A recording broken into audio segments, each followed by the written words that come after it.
Hey all, Heretic here with another Hearthstone Battlegrounds Player's Guide, and I'm here to bring you the information you need to help you win with Millhouse Manastorm. So get comfy and let's dive in.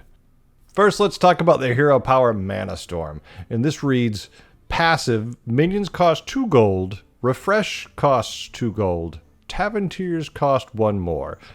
So what this means is you are playing a very different game of BGs. All your minions are cheaper to buy, but your refreshes are a lot more. So this means you want to keep your refreshing to a minimum, and you want to kind of be happy with what you're finding in the shop, as much as reasonable. So you're looking for a lot of economy minions, anything that lowers the cost of tiering, that generates extra minions.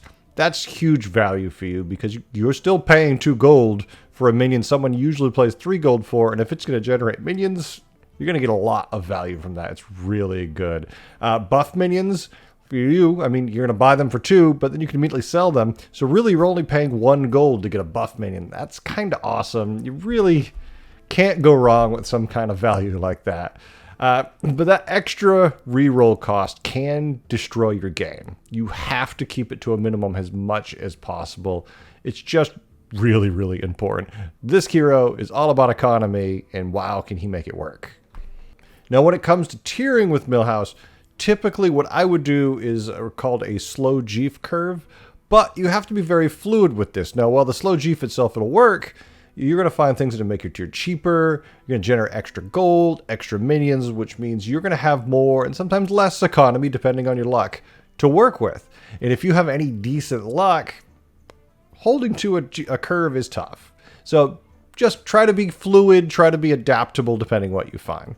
Now, when it comes to the minions and the strategies you're looking to use with Millhouse, what you're looking for in the early game, you wouldn't mind finding a Wrathweaver, a Sorlisk if they're in, because you can cycle through so many minions if they're in the shop. Buy them, get the buffs, sell them. It's pretty fantastic.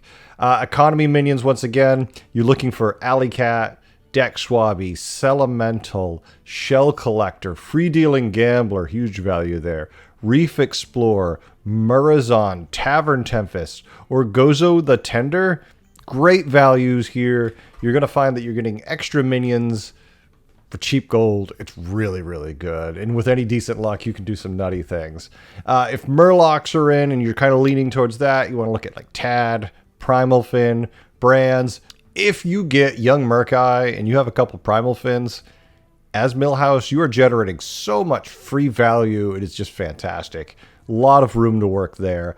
So if you're going elementals, things you want to look for, Recycling Wraith, Nomi, Ragnaros. The thing to remember about Recycling Wraith that most people don't realize is it reduces the cost of resetting the shop by 1.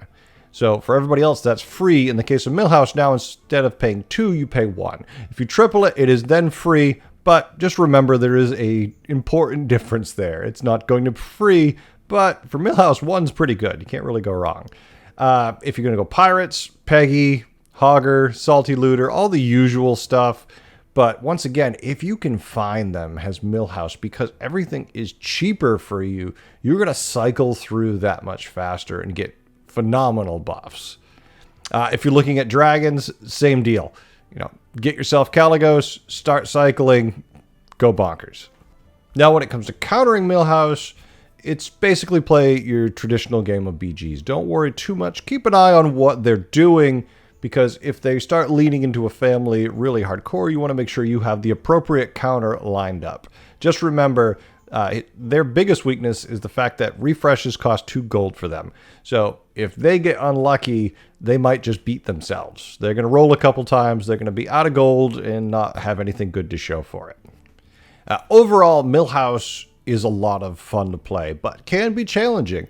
That difference in refreshes and minion cost really throws some people for a loop. You'd be surprised how many people won't play Millhouse just because they're so wired to how they traditionally play. They just skip them. I saw a lot of people talk about it in my research that they just don't like Millhouse because of that cost differential. So take advantage of them, figure it out. Great hero to play, a lot of fun. and with a little luck, can get you a very big win very easily.